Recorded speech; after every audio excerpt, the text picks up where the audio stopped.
Welcome back to CFO Weekly, where we're talking with financial leaders about how to build efficiency in their teams, create time for strategy, and ultimately get results. With your host, Megan Weiss. Let's jump right in. Today, my guest is Grant Fitz. Grant is the Chief Financial Officer for Electronics for Imaging, EFI, headquartered in Fremont, California.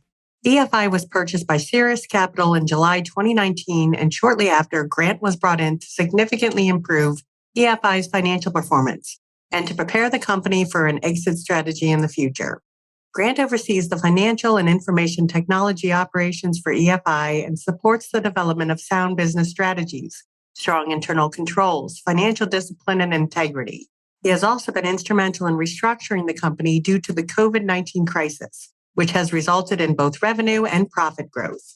Prior to EFI, Grant was the CFO for Valassis Communications Incorporated, a privately owned $2 billion technology-driven media company.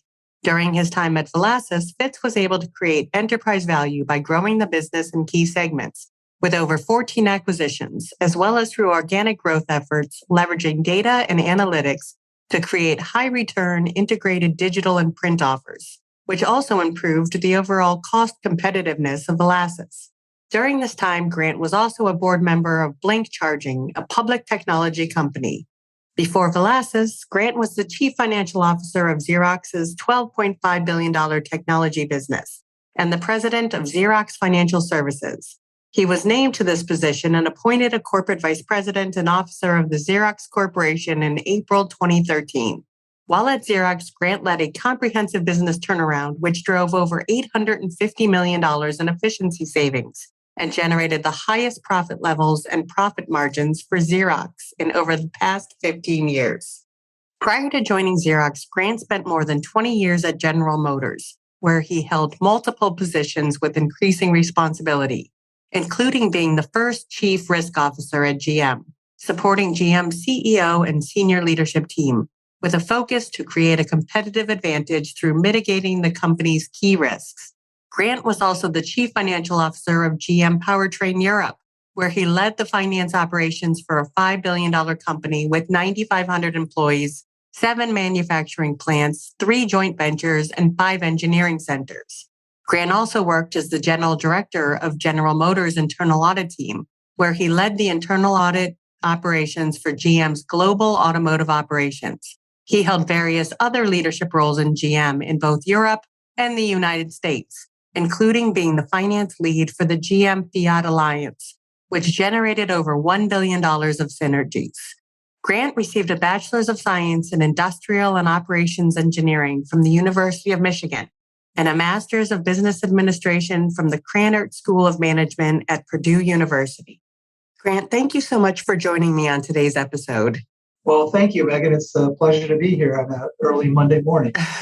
Today, we're going to be discussing your career journey and the insights you've gathered along the way, specifically regarding the role of a CFO and a bit about the importance of diversity in leadership. And I'm really looking forward to hearing from you today and learning about your story. So let's get started. Okay, great. So as always, let's start with you and your career journey and how it is that you ended up where you are right now. Okay, sounds good. It's an interesting path because, to be open, I never planned on being in finance. I originally started out as an engineer working in General Motors and, really was loving the work that I was doing there. I was working in manufacturing at the time. But GM had a really great program at the time that was a fellowship program. And so they ended up sending me for my master's as part of my career development. And through that, I just fell in love with finance through the MBA program. And as a result, I came back to GM after getting my MBA and asked to go into finance. And they were really gracious about it and got me into finance, working in as a plant controller of all things in Tonawanda, New York. And that's where it all started. And from there, I just moved forward and just had I've had a great career working in many different industries and for many great leaders and companies throughout that time. Yeah, I hear, obviously, I talking to CFOs all the time, but there's so many of them these days that actually came from an engineering background. So it's always interesting to me. How do you feel like that background maybe makes you a better CFO?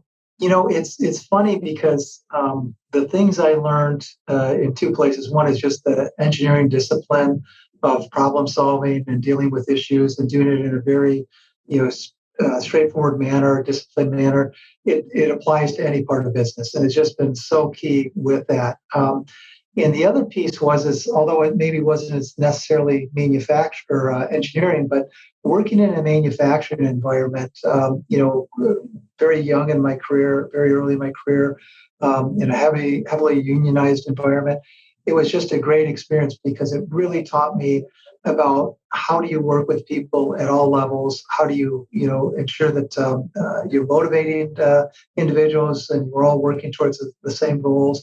That was just something that has stayed with me ever since. And I often find that the things that I do today are no different than when I was starting out early in my career. The problems are just a little bit bigger, but the same process follows it. And a lot of the things that I do really haven't changed in terms of the approach because they're just tried and true methods that work.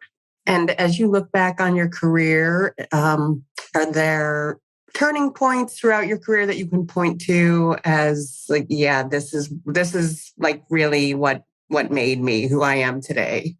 Yeah, no, great question. I mean, there are a lot of turning points. I would say that if you were to look at what I originally, plotted out many years ago in terms of what I wanted to do in finance and my career progression, it would look completely different than what I actually have ended up doing in my career. But probably one of the defining moments for me was when I had an opportunity to go over to work in Europe and really had my first CFO job for a small company over there. And I ended up living in Europe for about 10 years. But during that time, it was the first time that you could really start to see that the decisions that you make and the things that you're plotting for the strategy of the company and the business going forward, you can start to see those really coming through. And that was a key defining moment for me on just recognizing how exciting it can be to be in finance and help to drive the business and really partner with the business. And throughout your career, you've served under some very strong female leaders. So first, tell us what that was like. And second, I'd love to know how that shaped your own leadership style. Sure. It is interesting. I don't know if it was just, by chance or, how it's happened to work, but I've worked for some really strong female leaders in my career. As you mentioned, one was certainly Ursula Burns, who was the first African-American CEO of a major Fortune 500 company. I also had a chance to work with Mary Barra, who's now the CEO of General Motors, and also had a great opportunity to work with Kathy Michaels, who was my boss when she was the CFO at Xerox. And I think the thing that stands out to me on that is that because of that exposure, I never really thought of them as female leaders, if I could say that. It might sound a little bit strange, but certainly they were very strong female leaders. But you really started to view them as just very strong leaders, and just having that opportunity to work with three individuals of that caliber was something really really important in my life as I look at my career development. And the other piece that was interesting is one of those leaders actually had one of their children was on the same soccer team as my son growing up. And so I would see that person, at the sidelines every Saturday, every game during the week. And I just really learned, somebody who's one of the most powerful business leaders in the world, was taking the time out to really find that balance with their family and to do the things that they need to do with their family. I just thought that was so encouraging to see that, and just to recognize that, it is about having the right balance. And just because you might be strong in business or do well in business, that's not necessarily always what defines you as being successful in life. And how do you feel like the experience has shaped your own leadership style? it's probably been more interesting in terms of just thinking about it from a diversity standpoint of really learning about looking at different points of view and recognizing that people's backgrounds brings a different opportunity to look at problems differently or to look at issues differently.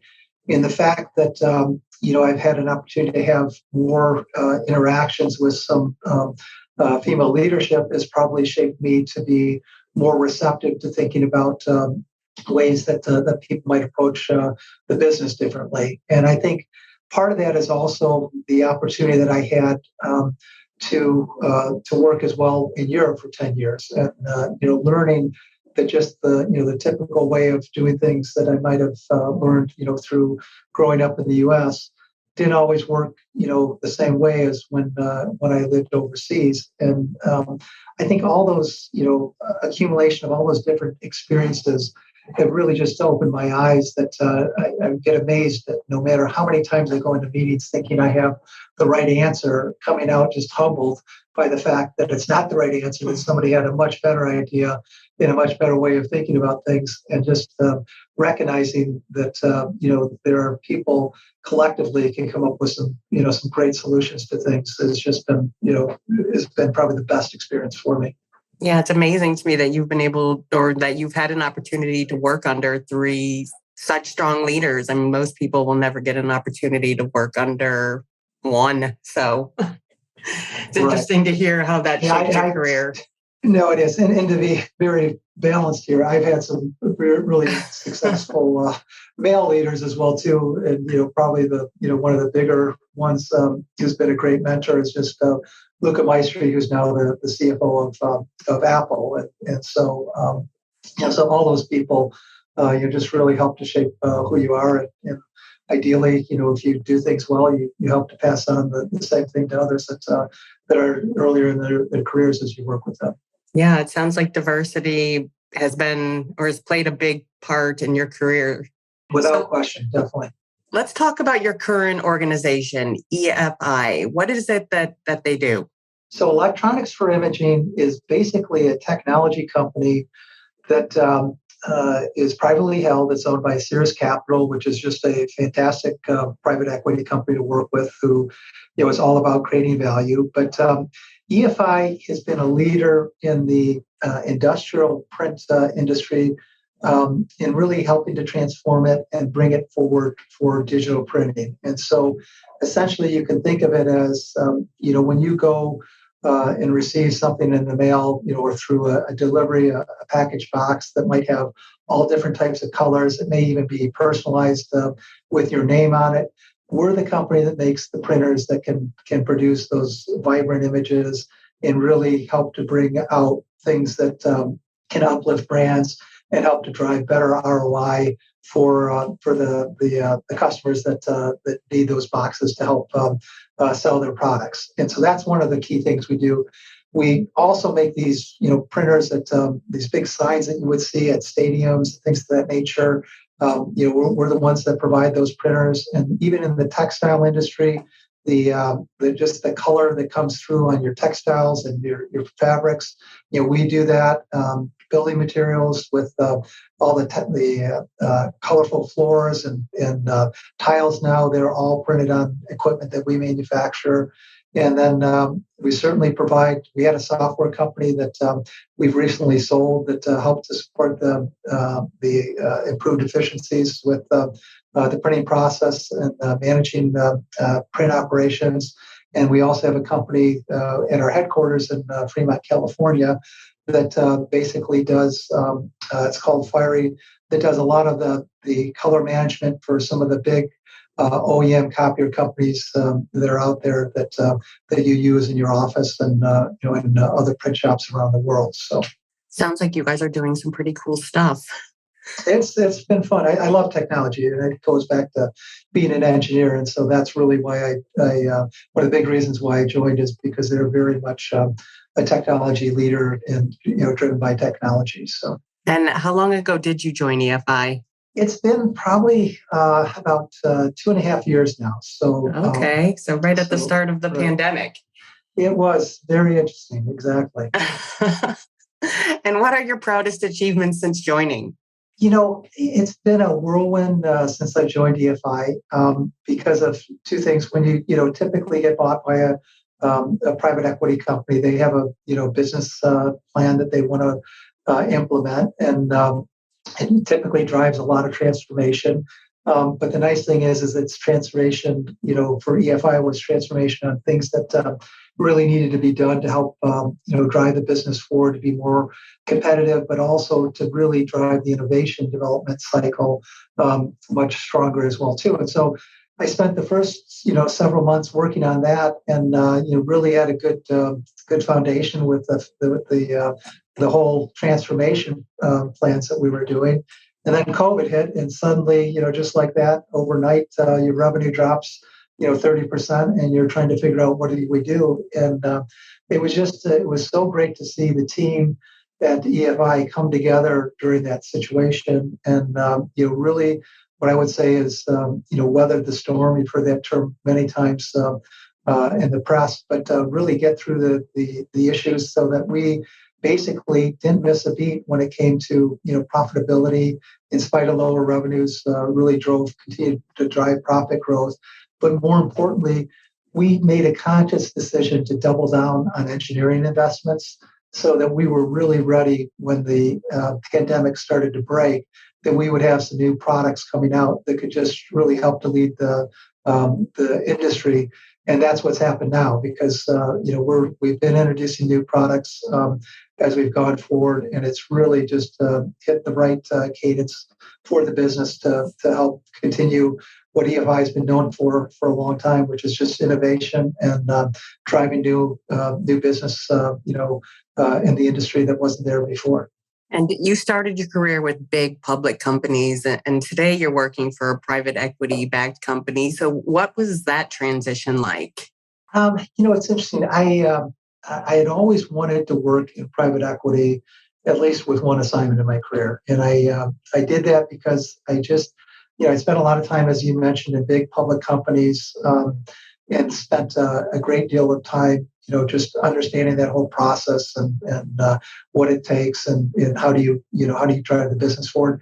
But I always had felt that there was a fundamental, some fundamental problems with the public company approach, in that one was, speed to be able to make decisions and to move forward, and to not be focused as much on just the quarterly results. And so I thought it would be always interesting to just work in a privately held company where you didn't have necessarily all those constraints on you on quarterly earnings and just the whole process of a model that might be burdened a little bit in terms of slowing down decisions. And so I did it, and I would say that it's been really quite great, because when you have a strong partner who's really focused on generating value, you can make decisions very quickly, and you can move and really be much more nimble in the marketplace, and be able to address issues when they come up. And so I've enjoyed that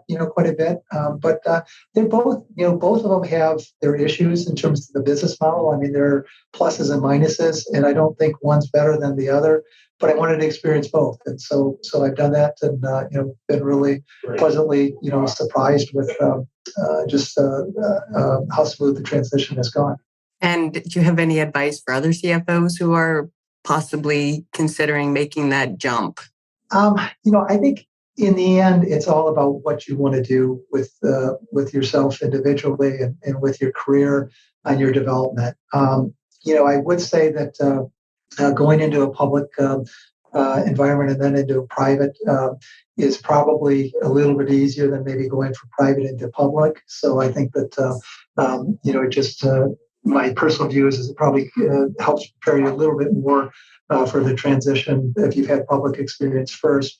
But in the end, I've always been a firm believer that your gut is your best instinct when it comes to these types of decisions, and you just listen to what you really think is the right move. And from my standpoint, it's all about creating value. And what I get excited about is, where can I create the most value? Where do I have the opportunity to create the most value? And whether it's public or private, it doesn't matter. I think it's more about what that next opportunity is, and just is it something that really excites you, and you know that you can make a big difference. And you mentioned the speed at which you guys are putting out new products. A few months ago, you guys put out a game-changing digital printer for the packaging industry. So talk to me about kind of the process of putting out a new product and what CFOs should be considering before that launch. Sure. So this probably bends a little bit on, or relies a little bit on some of my background coming out of the auto industry, because the auto, putting out a vehicle into the marketplace in the auto industry is extremely complex. I mean, you can just think of all the thousands of parts that you have, all the safety issues, all the reliability, quality issues, and to do that flawlessly, and to do it where you're talking about defects per million is really quite an accomplishment. And so, I think from my standpoint, you have to be perfect at all phases of the product introduction. You have to have technology. Obviously, it's probably the key issue on making sure that you're making the right investments in the right technology, and that it's really going to be a game changer when you think about it in terms of the investments that you've made in the industry. That's just that's why you do that. But you have to be able to execute, and I don't think that sometimes finance gets involved as much as they should on being able to help drive the business to execute better. And so having things like dashboards and tracking systems and the right approach with quality systems and development processes, those are all the infrastructure that needs to be there. And what I often use the term industrial strength processes that really will stand the test of time and can help deliver projects on time and on budget and with the right technology. And so I think it's important to have that discipline and to be able to go to your engineering leader or go to your technology leader and say, where are you at in the development cycle, and what's going on with this, and making sure that they're doing their things up front, so that when the product does launch, it's not going to have a problem. It's not going to be an issue where customers are going to say, great technology, but it doesn't work, so it really doesn't help me. And so it's that full cycle of having a really strong process, not only with the technology development, but also with being able to launch it, and then clearly go to market as a key piece on just the campaigns that you want to have, working with your marketing teams and your sales team on how they're going to really market this and go to market, because in the end, it is there to drive more revenue, and you want to make sure that we're ready with the right approach to do that. I'm just curious, are you Six Sigma trained? I'm not technically Six Sigma trained, but early in my career, I worked very extensively in quality management at General Motors, and I had a chance to work with an individual by the name of Dr. Deming, who was one of the founding, fathers of the whole quality movement. Literally helped the Japanese auto industry get to where it is today through his quality approach in processes and systems. And that was a really, you talk about a defining moment. It was one of those things where to work with somebody of that caliber, that impact on the world, really was quite astonishing, and it was very, very educational for me, and I just learned a tremendous amount from him. Yeah, I'm sure. As someone with significant financial and operational experience, what's your best advice for CFOs who are new to the game? I'm a very curious and inquisitive person.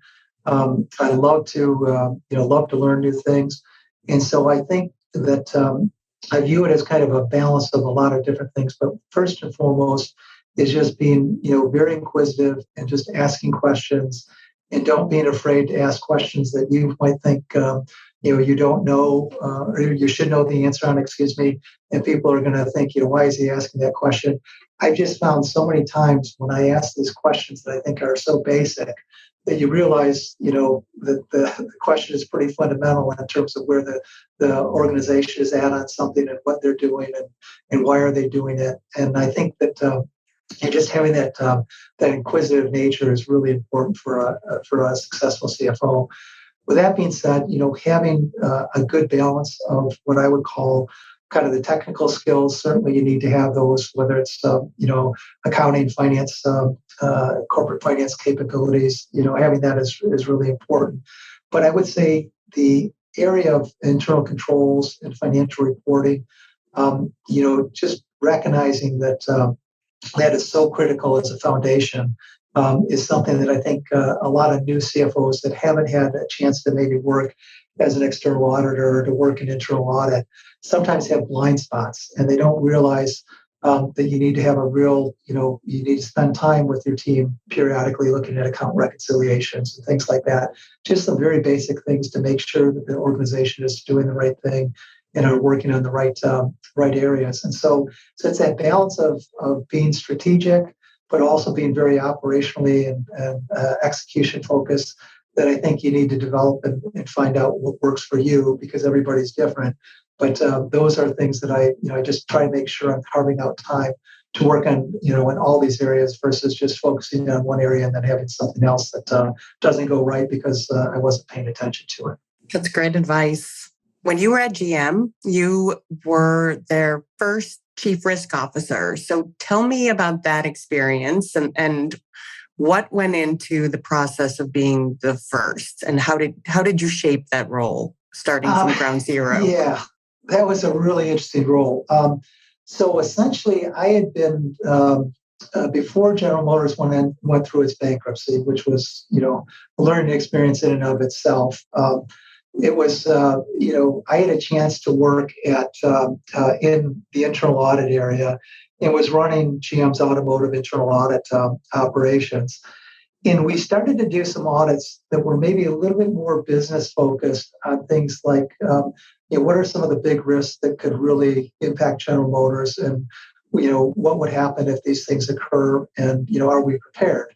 And there was, there was just some questioning marks on, why are we doing that, and maybe some pushback along the way. But then when some of these big risks did occur, and essentially, the company did go bankrupt, people recognize that, some of the leaders. And so when we brought in, when General Motors had a new CEO, Dan Ackerman, who came in and basically was at a very strong risk management mindset, my name came up, and he asked me to become the first chief risk officer because of some of that earlier work and just the whole approach on risk from a holistic standpoint. And so it was very simple. Dan was a very direct individual, but he basically said, we're in a boat, and I want you to be able to tell me when the iceberg is 10 miles out, so that we can steer away and avoid it. And so he was a ex-Naval Academy veteran, and used a little bit more salty language, but you got the point pretty quickly. And so so we had a great opportunity to put down what I would say is a blank sheet of paper of how we really wanted to approach risk. And so I used some outside consultants and some other experts, and we basically put in place an approach where we identified the key risks in the company, and we had all of the business leaders were assigned some of those key risks to go work on mitigation and to start to deal with issues. And when it started to get some attention is when things like the Japanese earthquake and tsunami disaster that happened, I'm going to guess probably it's about 15 years from now. It's showing my age a little bit. But, the company had already exercised some disaster recovery things, and it was in a well position to really manage through that crisis. Or when there was a time that gas prices suddenly shot up, through a global crisis.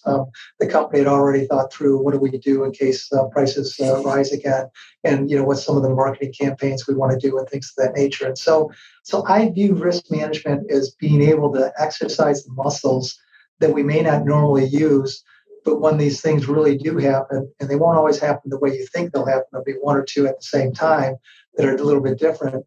You've already exercised, you've got that muscle memory as an organization to be able to react and to respond to it quickly.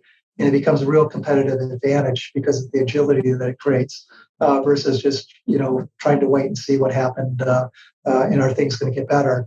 And even at EFI, that was the one thing we picked up on the COVID crisis in early, December 2019, that we started to see that this was something that could be really big. And by March of 2020, when the crisis really started to hit the U.S., we were already implementing actions that we could take to manage through that crisis, and were fundamental in our ability to really do very well throughout the whole pandemic. Yeah, it sounds like that must have been an amazing learning experience.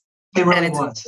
And sometimes it was, had I not been not being an expert was actually kind of a benefit, because it gave you a chance to think about things differently versus on just what maybe somebody who's been so focused in one area, just brings a different thought process, which I've always thought has been a little bit interesting as well too. So. And that's a great segue into the next question. So the world today is obviously very unpredictable. So what advice would you give to CFOs to improve their financial planning and analysis processes?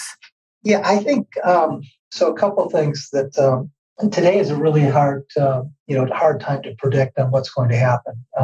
Probably one of the most difficult times in terms of just so many mixed messages that are out there in terms of where the economy is going and what's happening. I think the majority of people would, certainly say that things are probably moving, towards closer to a recession.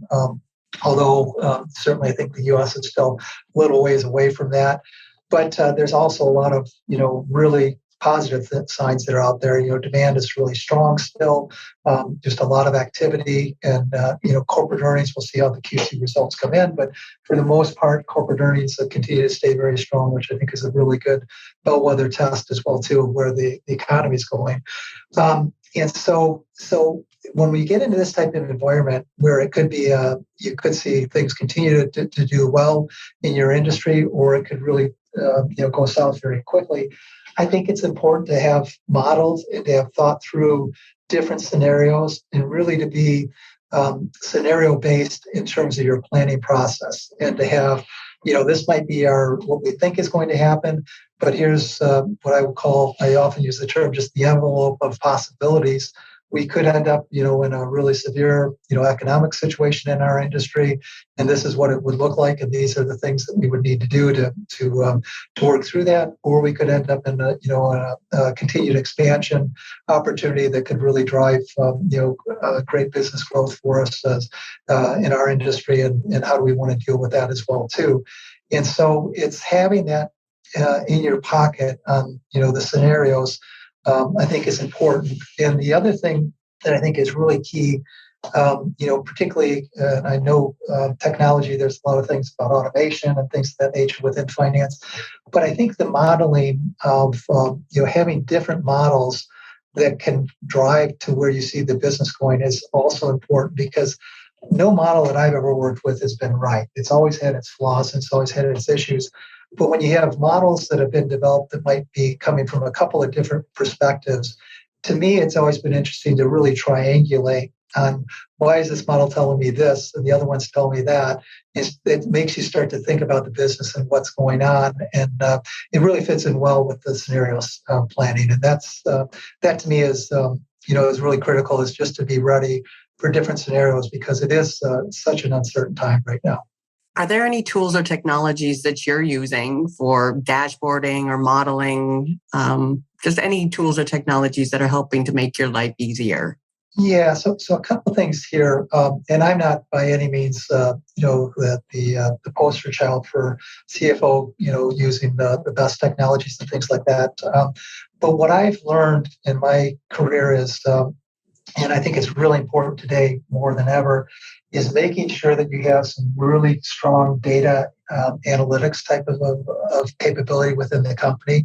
So having some people that really understand the data sets and the databases and can manage through the data and make sure that it's the data is in a good spot, and you have kind of what I call the golden source of data that everybody relies on, and one source of truth essentially. So we don't have multiple, pieces of data out there. But having that in place and having the capability to really manage through that data in the analytics, I think is just fundamental before you start to get into all the dashboarding and things of that nature. And so we've put in some capabilities that we didn't have before to work through our data, brought in some real data experts on some things. And we're starting to see the benefits now where we really have started to automate our dashboards with real-time data, and just using that to help to start to make business decisions, much faster and much more quickly. We do have the benefit of being on one ERP, so that's great within the company. It's the first time I've ever had that in my career, and so that's been fantastic. And that really can help enable that. But then, with that, we definitely, are working on more areas for automation and opportunities within finance, but within the business as well too. And so that's the next area that we've really have started to look at is picking processes, working on automation, and leveraging that, within our finance team. And so that's kind of the journey that we're on. But I would say, there's so many good tools out there right now to help support that it's really something that it gets a little bit hard sometimes to select which is the best tool. But talking to your peers and getting their insight on on what they're using and what works well for them, I think is a really key thing too for people that are starting this journey. And what advice do you have for CFOs looking to drive strategic value to grow revenue and margin? Yeah, I mean, I think it's all starts again about my comment about being curious about the business, and you need to know your business and your industry. I mean, that's something that is really important.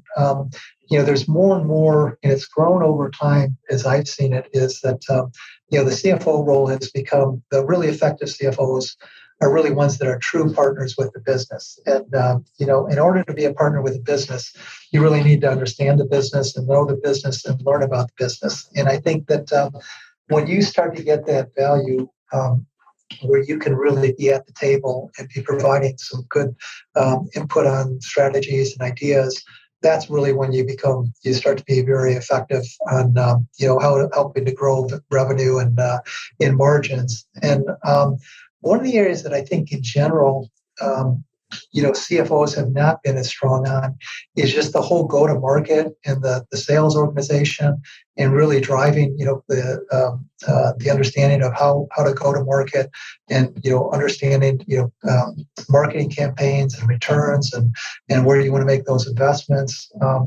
Those are really some key areas that I think that you can make an impact right away with your business, including even compensation systems for sales organizations, and start to grow revenue and margin.